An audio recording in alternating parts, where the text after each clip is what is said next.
Hello, this is Mark Holmes, the Senior Editorial Director of Via Satellite. I'm at World Space Business Week. I'm delighted to have with me Martijn Blanken, the CEO of Neo Space Group.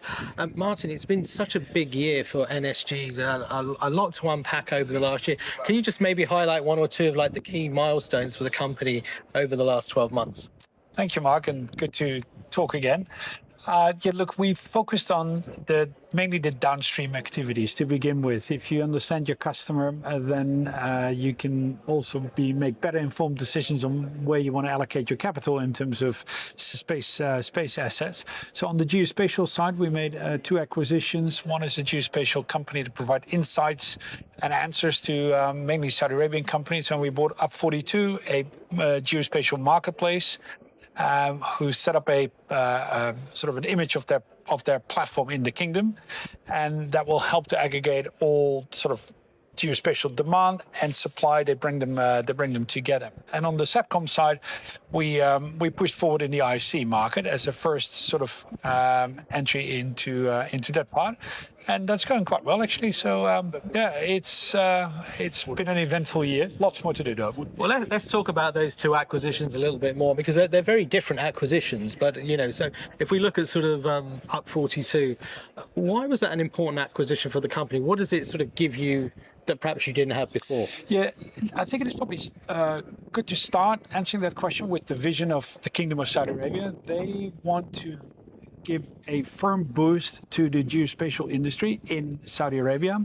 And currently, both supply side and the demand side are quite fragmented globally. And by sort of issuing one wholesale license to one company to set up a marketplace that connects all users of geospatial data with all suppliers through that platform, it is easier to stimulate that industry. So we obtained that permit, but in order to deliver on that marketplace, we bought Up 42. It was a very good company to begin with. It's growing phenomenally fast internationally, but domestically now we can have much more aggregated demand and supply concentrated in that platform, and that what made sense. So a very significant acquisition for the company. Oh yeah, absolutely, yeah. And Display Interactive, again, that's two very different types of companies.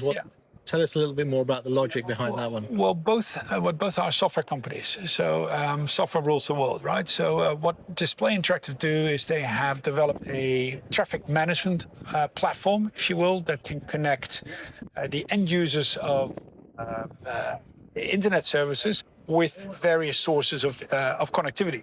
So it's a multi-orbit, multi-frequency platform that can tailor the user experience to the passenger. So if you're flying business class, you might get a different experience than economy class if that's what your airline chooses to offer you. It's interesting that a space company such as yourself is making acquisitions of software companies. Just to go off on a slight tangent, is that as a sort of a trend you see happening in our industry? Are you interested in buying more software companies going forward? Yeah, we are interested in understand the needs of the customers better. We want to be a very customer-centric company, and if you make big investments in space assets, whether it's ground-based or space-based assets, it's very capital intensive. Before you do that, you want to make sure that you're making the right bets because you understand the customers. And the best way to provide an optimal experience to the customer is all software defined. So that's why we're making these investments in these platforms. Fantastic. And just sort of one final question. We've talked about the last 12 months for NSG. We talked about the milestones. We talked about these acquisitions, buying software companies. What does the next 12 months hold? What can we expect to hear? Yeah, I think two things. Doubling down on the investments in getting to know the customer better, both in the geospatial as well as in the Satcom space. So the downstream focus will remain strong. But secondly, one of the mandates for our company is also to be a national champion, which means that we are set up to meet a substantial portion of the sovereign demand. And sovereignty probably is a theme you hear around this show this week a lot. Saudi Arabia is no different, and we envision to play an important role in that. Fantastic. Well, Martin, it's a pleasure as always, and it's been great covering the NSG growth story. It's great to see a new company come in and make a big impact and have such a bold ambition as well. So we wish you and the company all the best for the 12 months ahead. This is Mark Holmes, the Senior Editorial Director of Via Satellite, reporting from World Space Business Week in Paris.